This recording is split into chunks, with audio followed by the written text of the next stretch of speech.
always write down my goals, right? Like what I want to accomplish in the year, in the next few months. And I wrote down Entrepreneur Magazine. And for some reason, when I wrote that down, it kind of really stuck in my mind, which I think planted a seed into the universe. And within, I want to say 8 months, one of my other friends was getting featured in this article, and he had asked me, if you send in your podcast, maybe you'll get on the list too. Now, mind you, this is Entrepreneur Magazine. You're up against probably hundreds of other podcasts. And I remember sending it in. I didn't hear anything for weeks. And in those weeks, this is the free will that we'll get into. I had the free will to decide, am I going to not believe in myself and think I lost the chance? Or am I going to still have that same energy of, I got it, right? I got it and I don't need to think about it. So I really believed that I got it. And then I finally got the email that I got it. And from there, the branding, the marketing, everything took off. And then people started contacting me on social media. How did you do it? This. And I started coaching people. It went from coaching to starting helping them brand themselves. And one thing after another, then those same people needed PR. So I dove into PR. So for me, it was an organic, branding, marketing, PR was step by step. I learned everything, step by step. I didn't jump into anything without learning the thing before. Yeah. And I think that's one of the critical pieces that you speak to often, whether it's on Clubhouse or your show.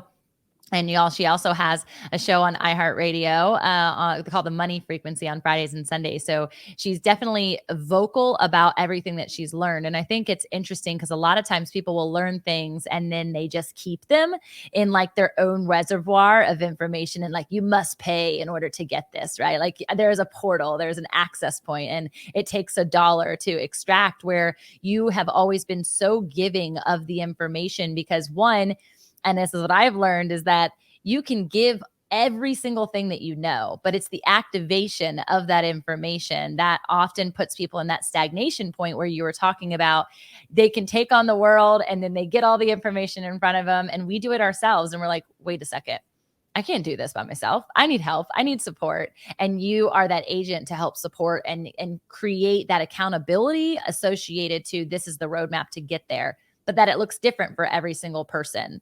Talk to us through like how it's been different for you in the way of approaching it versus I think how a mass majority approach PR and media and branding even.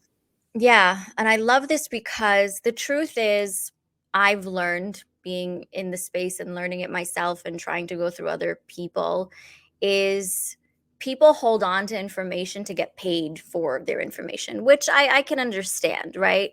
But if I think of abundance, because I operate from energy and faith before I operate on money and anything else. Let's start there, right? Yeah, so good. So if I'm just a vessel for this information and this skill, and someone comes to me and I have the information, why not give it to them? It's not like they're taking anything away from me. It's not like we all can't shine. I had a conversation with a friend yesterday and I said, abundance is believing that everybody wins. Not if you win, I lose.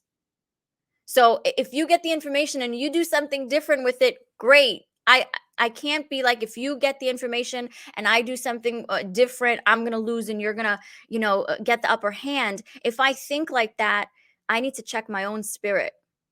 I need to ask myself where that fear comes from within me, why I have scarcity, why I doubt my self-worth.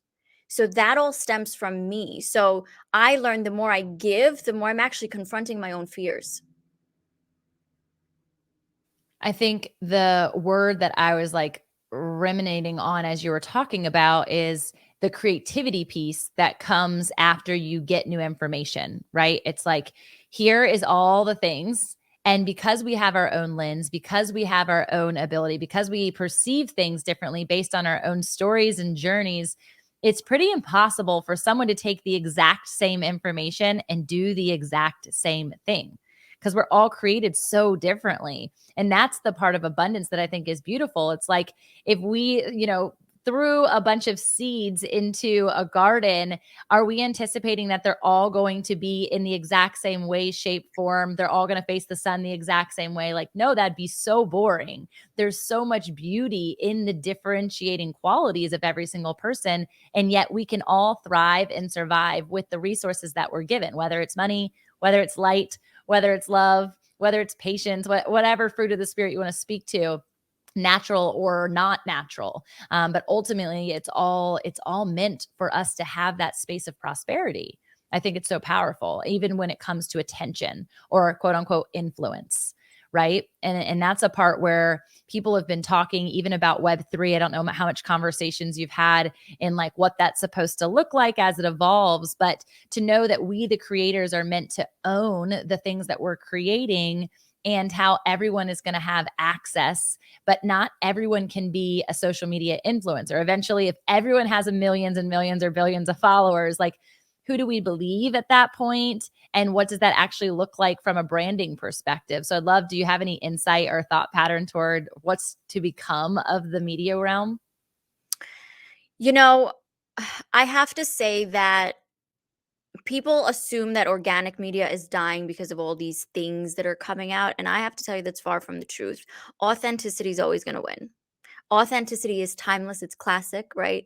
Things that are classic never die. That's just what I'm So seeing. good. Yeah. And I have some friends who are in the pay to play space, and I'm like, guys, you got to get out of this space. Like, we got to get out. We got For to get out sure. before you For drown. sure. Yeah. Drown in there. Get out. Yes. Um, in terms of Web3 and all this stuff, I've had some conversations. Actually, my previous podcast episode, Matt Gottsman had a conversation with me about it. So I'm not like too familiar with it, but I am familiar with the concept of having something that's completely yours that your audience can be a part of, which I love. And I love it even more so because it's the long game. That Web3 is more of the long game than the quick, like let's just make a quick buck on this Yes. NFT Yes. or thing. So I love that even more because you grow as a community. So now your community, your influence is actually potentially helping others too, maybe even financially or events or so there's so much that's going on. And it's interesting because I have a children's book that I never put out yet.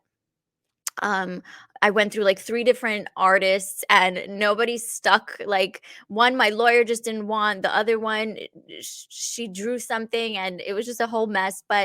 And now that there's this Web3, I'm thinking, well, was it divine timing? Like, Wow. this is Yeah. where it's going to go because it's a spiritual Wow. children's book. Yeah. And it means a lot to me because this is a very interesting story. So the day I was finished, well, the night I was finishing this book, my mother was calling, and I was like, I'll call her back because I'm editing." I'm like a serious Of course. editor all Of the time. I'm like, "I'm editing." course. Um, and I hate to say this, but, my mother passed away that night, so that was her last phone Mm, call to me. So I've mm, held on to this book, mm. and I've always believed in divine timing, so I have this feeling that maybe Web3 would be the perfect place for this.